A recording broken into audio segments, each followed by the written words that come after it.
All right, welcome everybody to another episode of the Behind the Fang podcast. I am your host, Rauth, Nightly Darkraven, and this week figured we'd go 2 for 2 on the arches.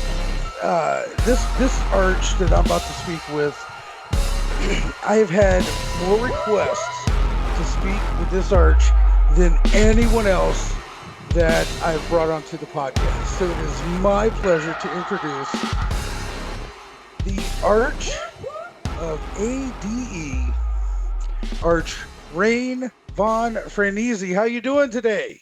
I'm doing great, Ralph. How are you? I am awesome, thank you. Um, how does that make you feel knowing that so many people want to hear your story? It's kind of surprising, actually. Really? I keep getting messages after message saying you got to talk with Arch Raine. You got to talk with Arch Raine. Arch Raine's, she's been around for a while. She knows what she's doing. I'm sure she's got great stories. So now you got a lot of hype to live up to. And they set the bar high, didn't they? They did. They set it very high. So in the podcast today, I want to ask you a bunch of questions. our first question that we always ask is, who is Arch Raine? Where did you come from before Progeny entered your life? What did you do? It's really kind of funny because my story is somewhat similar to Laciel's story. I actually was found in Bloodlines. I was in a more popular clan. Um, Hated it, absolutely hated it. I just did it because I've always loved and been interested in vampirism.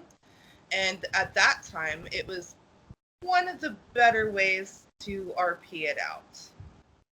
So that was it. I mean, you came in and you were just like, you're kind of, I mean, it sounds like you're kind of like me in a way where being a vampire is my SL. I mean, it's from top to bottom, that's my life. Is that fair to say? It is. It is. Okay, gotcha. So we'll move on to a section we call Who is your daddy? uh, Who's Your Daddy is basically tell us about your embrace. Tell us about your experience through your embrace, how you got brought into Progeny. Well, there was quite a bit of controversy with how I was brought in. I was actually brought in by a former Arch. His name was Austin Birdsong. He was friends with one of the members of the Bloodlines clan I was in, and he came and he spoke to me and was very charming and kind of hyped up the system. And he offered me a position of being his third in command, and I was like, well, that sounds like a pretty good deal. And the system itself sounded really good. It sounded much better than Bloodlines. You didn't have to collect anything. You didn't have to ask to bite, which I thought was ridiculous. I mean, what vampire in lore has ever asked to bite? They just kind of went up and said, hey, you're gorgeous, you're coming with me, and then it happened.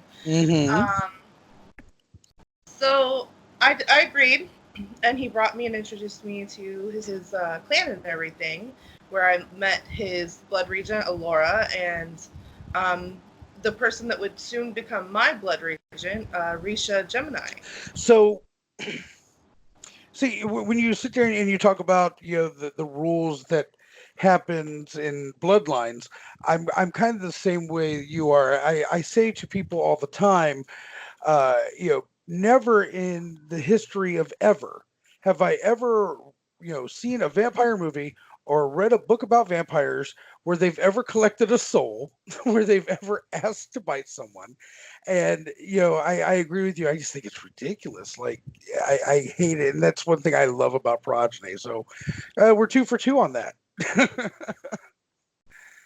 Yeah, it was really kind of interesting. The sad thing was that Alora and Austin ended up disappearing on us. They went offline for an extended period of time, which left their bloodline, which was Zoe Fraternelle. I don't know how many people out there actually remember that line. It left it leaderless.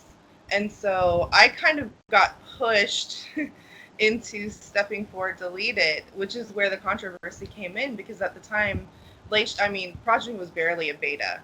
It was very, very new. There wasn't really a community. They were still fleshing out all the details of what everything was going to be. I think we had all of maybe 2 buttons that worked on the HUD system, and it was just different. And Glacial was like, he's like, I'm going to give you a shot. If you can convince the other arches, which at that time there were only 5 other arches, he's like, I'll give you a shot. And so I went around and I spoke to Fidesz, and I spoke to Dark, Nymphia, I spoke to Oberon, I spoke to Superdexing, and Nestus, and some of them were not too grand on the idea, but in the end they all decided to give me a chance, which I thought was pretty cool. So That's awesome. I ended up taking on the mantle of Arch, and I've not really looked back since. That's a long time to be in that position. Yeah, I ended up taking a couple of years off due to going to school real life and pursuing a degree. And I actually came back because Risha Gemini, who I had chosen as my blood regent, had some issues in real life and wasn't able to really do much. So I ended up coming back, and as soon as I came back, everybody's like, oh, please tell me you're coming back and you're going to be Arch and this, that, and the other. And I was like, I don't know. I'm just really here to kind of check on things, but I ended up stepping back in. So it sounds like to me that your time in Progeny as just a vampire was pretty short. I think it was all of 2 months. I didn't even really know how the system worked completely when I became Arch. Wow. Yeah, it was a lot of trial and fire back then. Mm-hmm. I mean, we were making laws and setting up the community, and everybody had their own opinion on how things should be done, and some were really great ideas, and some are now, looking back, they bit us in the butt, but it was a learning process. Right. So I guess my next question would be, as you just said, you were a vampire for maybe 2 months before you kind of stepped up as Arch and such. Do you regret it? Do you regret not having that time as a vampire? And now that you're in the Arch position, do you regret not having more time as a vampire? Honestly, I don't, because as an Arch, I was able to help create the community. I was able to give input, and it was really fascinating because back in those days, Glacial was able to work closely with us. We worked one-on-one with him. We got to talk to him, and I used to love to sit and listen to what Glacial thought was going to, how he wanted Progeny to be, what his ideas were, what his dreams were. It was so passionate to hear him talking about where he wanted to see this system in 10 years. And at that time, I don't think he fully realized how it was going to end up today. But I think that he's probably pretty proud of it. Because, it's grown exponentially since those days. See, and I'm actually fascinated with this conversation because, I'm only 5 years into the system, and, you've been there since the first brick was laid pretty much. And so I love that. I'm sorry? It was back in 2009. Gotcha. So let's talk about when you became a vampire. We call this first blood. Tell us about your first hunt, like as in when you went to go feed. Oh my goodness, it was a mess. So, back in those days, there really weren't any laws of where we couldn't go because nobody really knew anything about Progeny then. So there wasn't the stigma surrounding it like there is now. So Austin took me to Bloodlines East to feed. And I remember just looking at him and being like, okay, so what do I do now? He's like, well, you've got your HUD, figure it out. And I was just like, okay, well, this is self-explanatory. I'm just going to walk up to this person and bite them. That's what I did. Walked up, bit them, and I think that I got them down to near death before he remembered to tell me, oh yeah, don't drain them completely. So it was like he didn't fully explain things. I like the fact now that there's a training system, but Mm-hmm. so many of us back then, like I said, trial and error. Wow. Yeah. If somebody was told figure it out nowadays, people would lose their mind. a, a lot of people have been told. That's the sad thing, is that I Right. run into people every day that they're like, well, we weren't really taught, so we're just kind of winging it.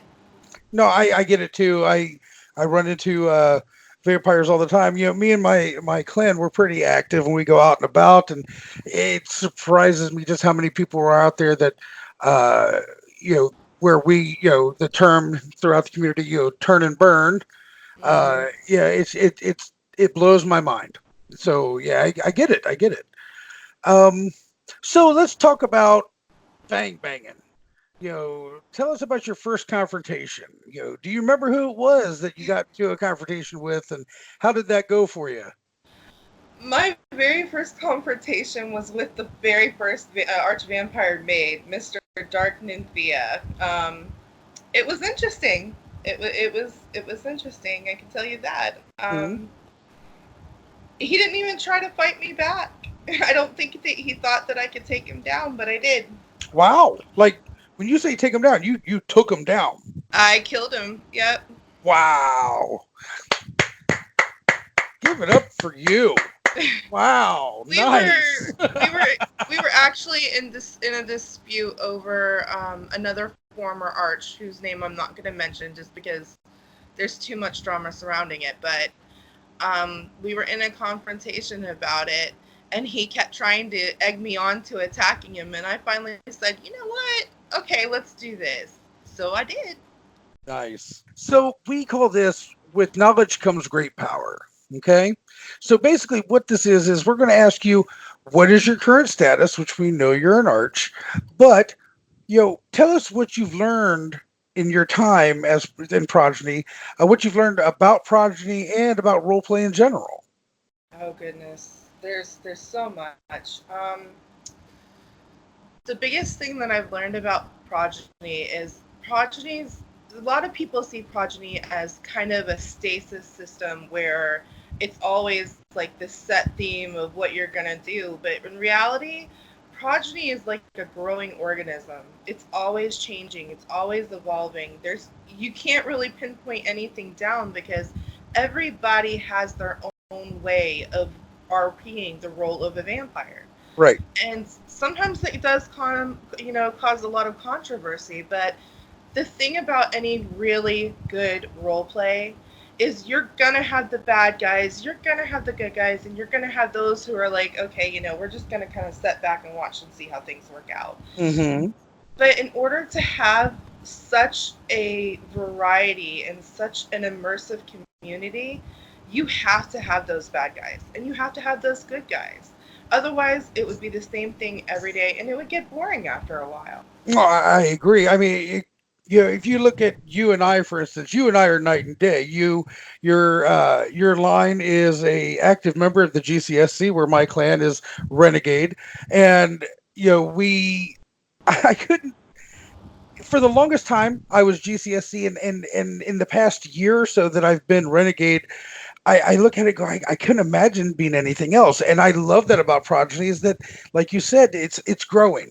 When I came in, there was no such thing as a renegade. There was talks of renegade and note cards, but there actually wasn't a renegade, if that makes sense. And it's I love that.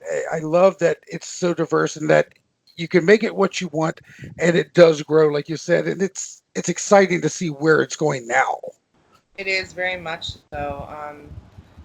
Like I said, back when I first started, there wasn't everything that we have now. It was just the thought back then.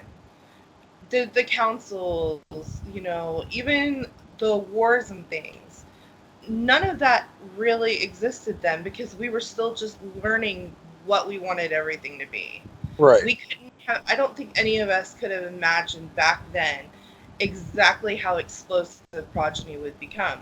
Whether people like us or not, Progeny is everywhere. Everybody's talking about it. Everybody knows about it, which is both good and bad. I mean, we've got a good rep and then we've got the bad rep. But everybody's still talking about it. Mm-hmm. Any publicity is good publicity, as they say, And whenever someone wants to try to beat down Progeny, it's like the Diabolics have said. When people try to beat down Progeny, the numbers seem to go up. That's the truth. So, this next section is called "My Past is Everything I Failed to Be." So, what this means is, what scars do you have from your time in Progeny? What would you change about your past if you could, if anything? You know, I can't say that I would change anything about my past. It was a learning experience. And both those decisions that I made that were good and the ones that were bad, they both helped me be a better leader. Um, and I can tell you, I've made some doozies in the past. I passed up on some ideas that I probably should have, kind of paid a little bit more attention to. And I let some people go that I probably shouldn't have. But there again, I mean, we have at least two different bloodlines that have come from my line, my actual bloodline. Um, both Exile of Cain and the Carolinans actually came from my line. Mm-hmm. So I must have been doing something right. So let me get this straight. I came in as a Carolinian. The Carolinians came from you, so you and I are related somewhere down that chain. That's kind of That's right. Because unusual thought. when Darlington first came to, I know they were in another line shortly, but when Darlington came to ADE, she was only a house. She was a house leader, and if I remember correctly, I helped her get her clan. And then while I was gone, when I came back, she approached me and let me know that she had become an arch, which I couldn't have been happier for her. She's a sweetheart. The same with Marie and Andres. They came from the Spanish community seeking a home. And I was like, okay, let's do this. If this is what you really want, then we're going to get you there. And now they are a thriving bloodline. Very cool. Very, very cool. So, this is a question uh, that we can only ask the arches. So, we're going to ask you, what's the deal with the new Arch Conclave and your thoughts on the Arch Advisor role? Oh goodness. Any of my siblings listening to this, don't beat me. Honestly, the Arch Conclave is a work in progress. We've been working together. Some days are harder than others, some decisions are harder than others, but we're pulling together. It's a slow process because for the longest time everyone was kind of, they were looking out for number 1 and they were trying to come together. But I think now that we've all come to a space where we're like, okay, this is our job. We started this community. We need to continue working in this community. Like I said, some decisions are a little harder. Sometimes feelings are hurt. Sometimes, like any other siblings, we fight and we bicker, but we always come back together. As far as the Arch Advisor role, I think it's a necessary. We need the Arch Advisors because even at the best of times, sometimes both the Arch and the Blood Regent can get really busy. And we may still need, to be this place or to do this thing. And Arch Advisors are great because then they can go and basically represent us, represent our interests, and help us out when we need an extra hand. And I think it's wonderful. I agree. I think that the Arch Advisor role was a long time coming. Because in any other bracket of the line, if you talk about your houses, you have 3 officers. You have your princeps, your delegate, and your liaison. In the clans, you have your sovereign, your ambassador, and your delegate. I'm sorry, your ambassador and your proxy. And I was always kind of dumbfounded why there was only two positions as far as the bloodline level, uh, because I would figure they would need more than than the houses of the clans, to be honest.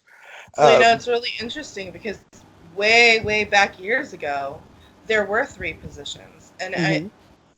I my memory may be faulty, but I'm pretty sure that it was Arch, Blood Regent, and then Proxy. So we had a third, but this was years and years ago. Right. So this last question is something that we've recently added to the podcast, and that is, if you could make one thing happen in Progeny, whether it be change something or add something, what would it be? Oh goodness. If I could change something or add something. Or take away something, like something you don't think we need or something you don't like in the system? Honestly, I think that if I could change anything, and goodness knows they work so freaking hard, but I think if I could change anything, I would give the Diabolics back the ability to kind of be able to work behind the scenes, because they they do so much in the system. I mean, they not only do they do system administration stuff, they're always constantly working on new ideas for Progeny. And then on top of it, they're dealing with the community at large. I mean, it's hard to get anything done as just an arch when you're trying to work on projects and you've got like 1,000 people coming to you saying, hey, we need this, we need that, this isn't right, da da da da da, or just complaining in general. So I think if I could change anything, I would give the Diabolics the ability to step back and be able to work on the things that are most important to them, and leave the rest of the community to the arches. Mm-hmm. It's not a bad idea. I Well, I think mean, it's I there think are 14 arches versus how many Diabolics now? mm-hmm. So, I get it. So on a personal note here, I kind of want to throw this out there that I want to say that even though it's none of my business whatsoever, I think you picked an excellent person as your blood regent. Uh, I when you made Blood Regent M your Blood Regent, I got to tell you, uh, I was dumbfounded. I was like, "Wow, that's awesome! That someone that that I brought into the system is now a Blood Regent," and I just think that's the coolest thing in the world. She's such a sweetheart. I've known her for years, and no, I just wanted to say, kudos to you on that choice. Great one. Good job. M is amazing. And, I've given the opportunity to be a blood regent to a few people. And I always try to find one that truly, genuinely cares, and someone who is goal oriented, and who's a team player. Because when you're trying to guide a bloodline and lead people by example, you want someone who is going to be able to deal with it, first of all, but also who has great ideas and who doesn't mind working as a team. Because when you're dealing with all your clan leaders and everybody, you are one big team working towards one set of goals. Right. And M embodied that. I watched her for a while, the way she dealt with people, the way she dealt, in the GCSC, and she's fantastic. She's absolutely fantastic. And I was really happy that you and Rose were able to come to her blood regent ceremony. It meant a lot to her, and I could see that it meant a lot to you guys as well. So we were glad that you were able to come. It was absolutely our pleasure, and I was actually surprised when we were invited. Especially, not too many people would invite renegades over to their land to do that. But I'm glad that you saw the value in that. Especially for us, it meant so much to Rose and I, and especially me. Like I said, I've known her forever, and like I said, I just wanted to throw that out there. Kudos to you. Good choice. Well, kudos to you for bringing her into Progeny, because without you, I wouldn't have her now. That's a story for another time. Love her to death, but that's definitely a story for another time. So, as we wrap up this podcast, what advice do you have for the young ones out there, these fledglings and these mature vampires out there that are kind of trying to find their way? What advice do you have for them? Don't be afraid to ask questions. Learn as much as you can, and then decide how you want to RP your role, because honestly, there is no wrong way to RP your character. It's your character. Create it however you will, but don't forget to have fun with it. There's a lot of politics and other things that can get kind of heated, but at the end of the day, if you're not having fun, the game's not worth it. So learn as much as you can and have fun with it. Excellent. Great advice. Well, I want to thank you for being on the podcast this week. Excellent, excellent interview. And I think that everybody that has listened, they are that much smarter and that much wiser for it. So thank you for coming on the podcast with us this week. I really do appreciate it. Thank you so much for having me. Hey, no problem. So, guys, that's about it for this week. If you have anyone that you would like to hear me interview here on the Behind the Fang podcast, by all means, hit me up in World. It's Rauth Nightly Darkraven, or just my username, Rauth Nightly. And you never know, the person you want us to interview could be on here next. So, for the entire Diabolic team, I am Rauth Nightly Darkraven, and this has been this week's episode of the Behind the Fang podcast. You all have a good one. Good night.